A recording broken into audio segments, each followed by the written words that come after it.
Hello everyone, and in this video about project planning, I'm going to talk about literally everyone's least favorite topic, and also something that just about all of us are terrible at sticking to.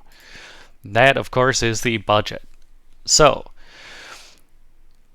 with every project of substantial magnitude, if you're anything like me, and if you're not like me and you have enough money that you don't have to care about the budget, I am accepting donations on behalf of me and my cat, and I cannot make any promises about what percentage that my cat will see in the form of treats versus what will go in my bank account. So, you have to think about the ideal budget, right? This is your target point, and I don't mean, well, gee, it would be nice to spend $0. I mean something that's reasonable, right? A budget point that you think you could actually hit. If you watched my previous video, maybe this comes from your minimum viable product, right? That might be a driving factor for your ideal budget.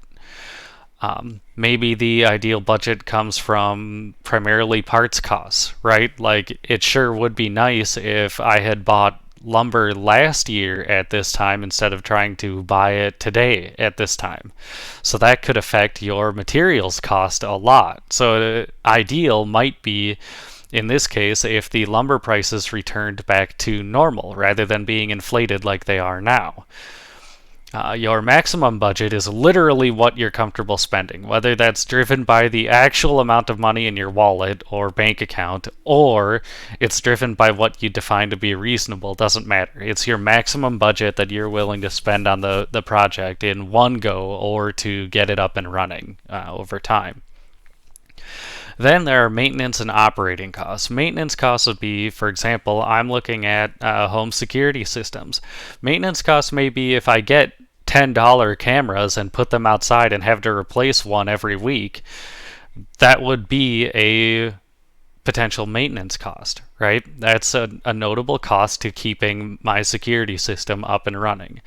An operating cost would be more like electricity, right? How much power is the system consuming? Or do I have to, I don't know, improve my internet or something to handle the extra camera feeds, right? Just an example. And those two things can often be used somewhat interchangeably.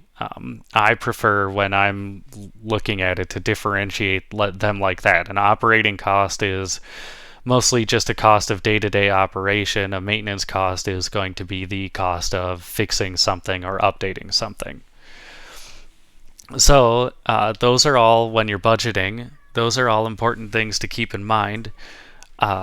Or in my case, my cat would like to remind all of us that it is also important to budget treats. So I think that's all I want to talk about budgeting, and I will see you guys in the next one.